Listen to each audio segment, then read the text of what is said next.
All right, here is lesson 2.4, notes, solving formulas, and we also call this literal equations. Now with literal equations and so forth, usually what we're taking is a formula or something that we already use maybe in science and math and solving for the unknown that we need. Sometimes the numbers are so large numbers that you don't want to try and divide them out numbers that are crazy. If you're looking for like something for this first one, you just want W and you've given these other two, but the numbers are just so wild that it'd mess you up. So we do it for sake of making sure that we don't make too many errors and to make it easy for the computation to find the answer. So what we're going to do is we're going to talk about these. The first thing I want to talk about first is kind of remind you that when we solve, okay, equations, think of PEMDAS backwards, because we usually kind of subtract then multiply or divide. So add or subtract, multiply, divide. So think about going backwards. So I think the other day I wrote it backwards. SADMEP. And it doesn't matter, same add or subtract first, then multiply or divide. And then, you know, if you have to do exponents, like take the square root of something and so forth. So remember that we kind of do that. So with these problems, we're going to solve for the unknown. I'm going to talk about a few of them as we go along, what kind of problems they are, what kind of formulas they are, and what we might use them for. So for this first one here, hopefully you recognize that this is a perimeter equation for a rectangle. So perimeter of a rectangle.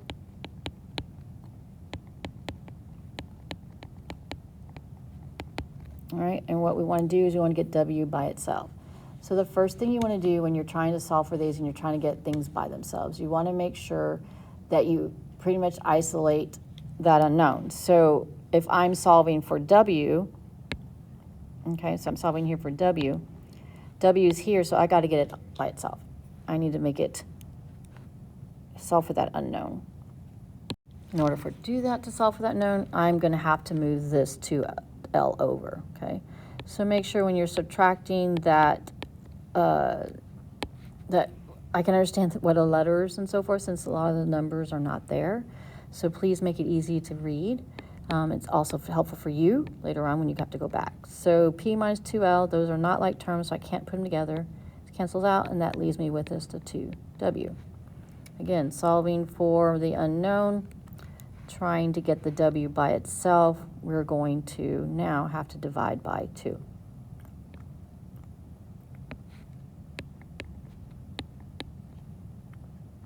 So now W equals, and when you do this, I need to see the final, what you're actually solving. So I needed you to write it by itself, all done, whatever the word you want to use, okay, because that cancels out. So this is your formula. Again, make sure I can tell that an L is an L, not a number or something like that, okay? All right, so let's look at number 2. Hope you notice here that this is area of a circle.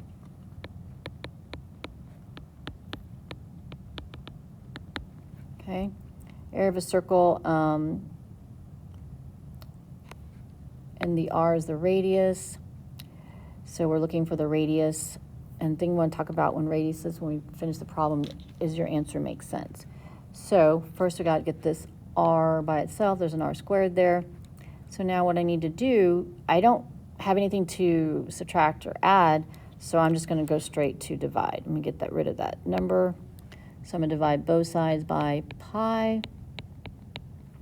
So I have A divided by pi equals R squared.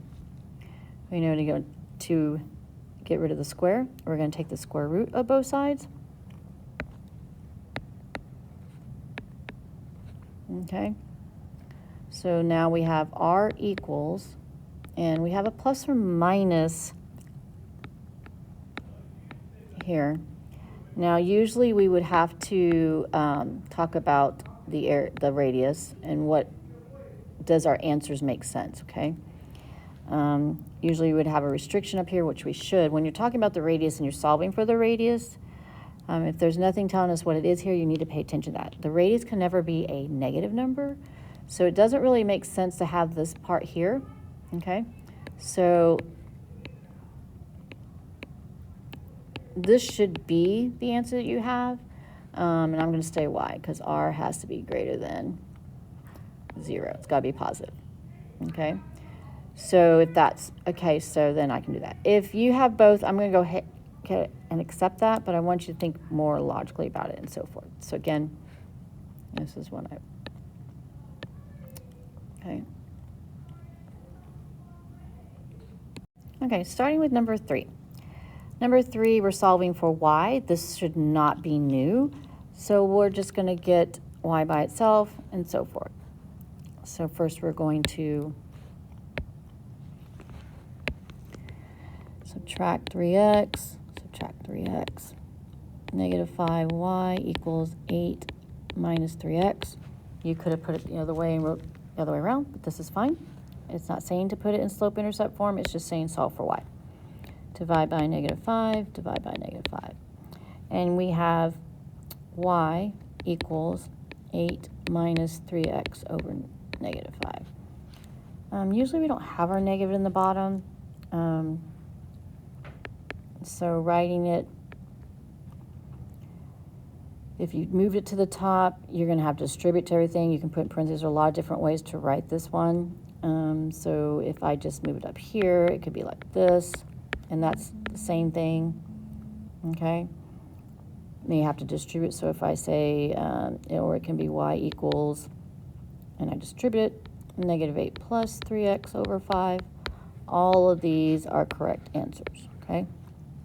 But it's an equation, y equals. So make sure that you, again, rewrite the one that you're going to use. This eraser doesn't erase very big. Okay.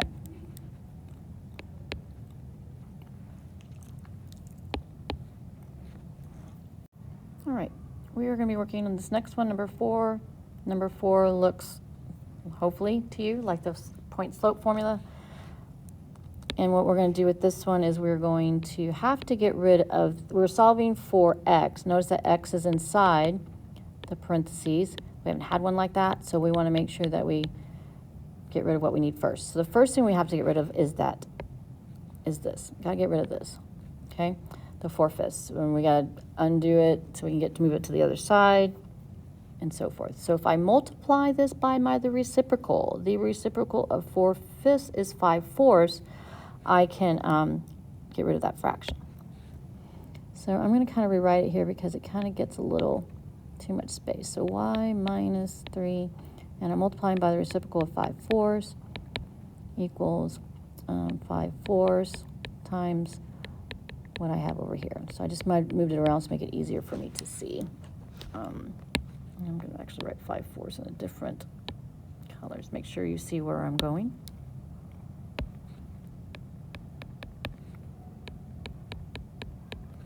Okay. Now one thing nice about multiply, okay? So when I do that, I can just reduce. So I can cancel this fraction, this 4 and 4 to a 1, this 5 and 5 to a 1, and that was the point, was to get rid of that fraction. So then I would have x minus 2 left over on the right. And then here we can distribute the 5/4 into this equation.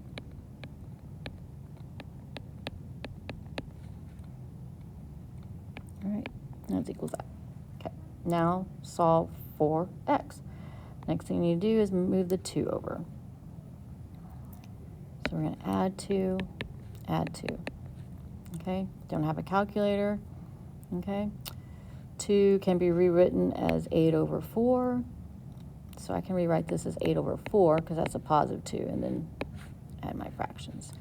So I have on here 5/4 y, 15/4 plus 8/4 is minus 7/4 equals x. Okay. Now I'm gonna rewrite it on the side here so it looks minus 7/4, and there's our answer. We still had a fraction there, but it made it a little bit easier to solve for that x. Okay, so now we have another formula here. Number 5, we're going to solve for b. Now the thing is here is that b, because it's in more than one term, I have it here in right here in this term and then this term. So because it's in both terms, I have to get it by itself. I just want one b. So when you see something like that, what you want to do is you want to factor. So the first thing on here, so trig variable is in two terms.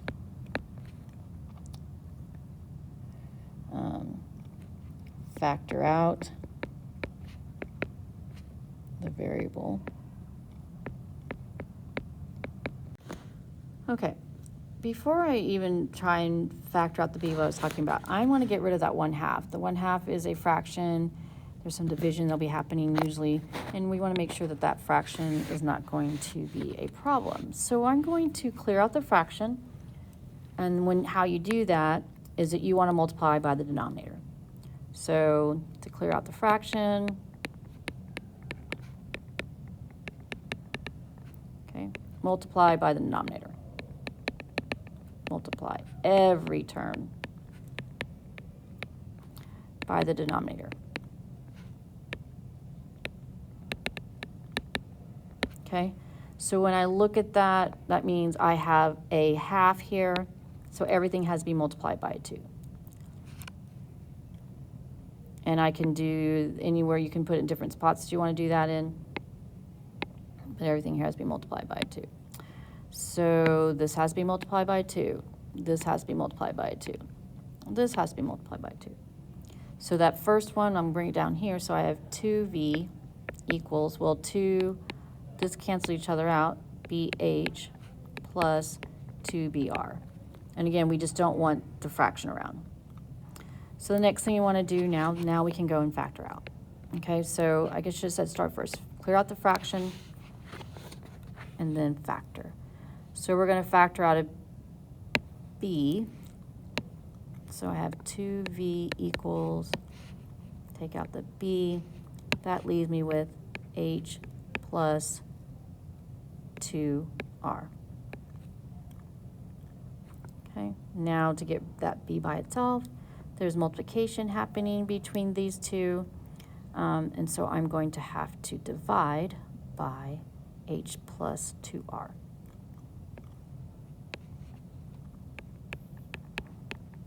Don't necessarily have to put it in parentheses. Okay, so now cancel, and you are left with b equals 2v times h plus 2r. Okay. All right. Number 6, we are going to solve for b, and we notice that we have b's on one side here and then over here. Okay, so we have to move all the b's together so that we can factor and move everything else to the other side. So we are going to, first, I'm going to subtract 10 from both sides, get that out of the way. And I have ab plus bc equals 3b minus 10. And now I'm going to move the 3b over here with the other ones. So I have ab plus bc minus 3b equals negative 10.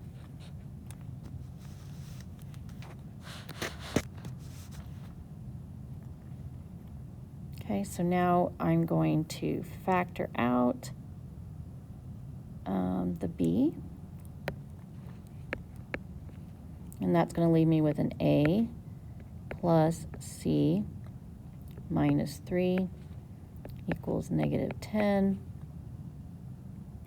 And again, if we want b by itself, we have to divide everything by this.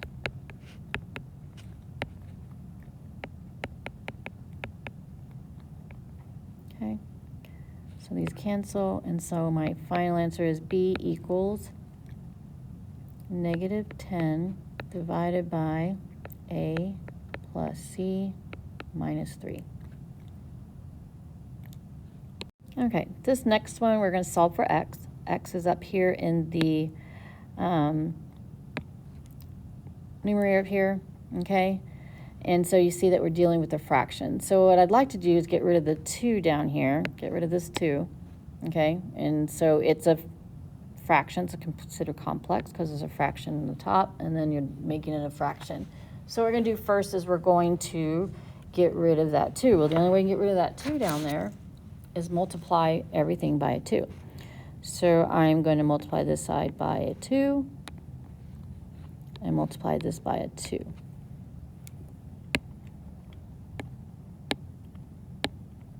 Okay, and so what happens is that I'm able to cancel this 2 and this 2, and that's going to leave me with, on the left, 2/3 x plus 7 over 4 equals, and then I'm going to go ahead and multiply by 2. Distribute that 2 in there, so I'm going to have 6y minus 2. Okay, so now what I need to do here, and I want to do this step because sometimes it's easier, again, if you do not have a calculator and you don't have to try and deal with adding and subtracting with fractions, we are going to clear out the fraction. So to clear out my fraction, what I'm going to do is multiply by the LCD. So between 3 and 4, my LCD is 12. Now, when you want to clear out the fractions, it's just like it sounds. No fractions are left, okay? There's nothing there. It's gone, thank goodness. You don't want to deal with it, okay? So what you do is you multiply everything by the LCD, every single piece. Okay, so we're going to multiply everything by 12. Multiply this by a 12, and I like to put over 1. Multiply this by 12 over 1. Multiply this one, the whole thing by a 12. Okay, so we multiply by the LCD that way. Again, no fractions should be left, so I can reduce. So 3 divided by 3 is 1, 12 divided by 3 is 4. Okay, so that gives me 8 x's. So 4 times 2 times x.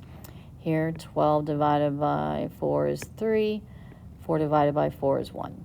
And so 7 times 3 is 21 equals 12 times 6 is 72. And then 12 times 2 is a negative 24 in here. Okay, so now solve for x. How do we do that? Move everything to the other side. So go ahead and I'm going to stop the video, you subtract, and come back and check. Okay, so check your answer, okay? Now again, we can leave it just like it is. We don't have to divide it into 2 equal fractions here. Now if you solved possibly by not clearing out the fractions, if you just did it with fractions, you would have probably ended up with this. Okay, which is the same answer, which is fine. Okay. All right, last one. Here we're going to solve for n. Now the thing is that n is in 2 terms. This is considered a term, and it's in a term. Remember, if they're in the term, your goal is to factor it out. You want to factor out that n, okay? So in order to do that, we have to get rid of this fraction. Okay, now if you remember, you did a method once upon a time where you were allowed to multiply, do something when you have equal fractions. So if I were to put this over the number 1, okay, I know that I can cross multiply. I can multiply these 2 together, okay, and I'll go ahead and do that. So that's Pn times 1 is just Pn. And then I can also multiply the other side. I can multiply this one. When you have 2 equal fractions, you're allowed to do that. Okay, so then on this side I would get I. Now it's I times everything in there, so you need to put it in parentheses and so forth. So that is one way also of getting rid of the fraction. Okay, okay, now we have this I on the outside earlier, and outside of this parentheses, our n is in here. We need to put these together. Earlier we had a fraction and we really just, you know, I said don't distribute it through because it's worse to work with than a fraction like that at times. So here though, because we have no numbers or anything else, we're going to have to distribute the I, okay? We're going to have to distribute the I. So we're going to have P in here, and we distribute the I. You have I times Rn plus I times A, okay? Now I have all the fractions, the fraction is gone, the parentheses are gone. Now move everything on the same side for what you're looking for. I need to move these ends together, okay? So I'm going to subtract this side by the IRN, same as this one. We are not combining like terms because they are not the same terms. So we've got Pn minus I times Rn equals I times A. Again, just like we did earlier, we have the ends on the same side, so now we are able to factor out an n. And we are left with P minus I R equals I A. And I'm going to move up this way with it, okay?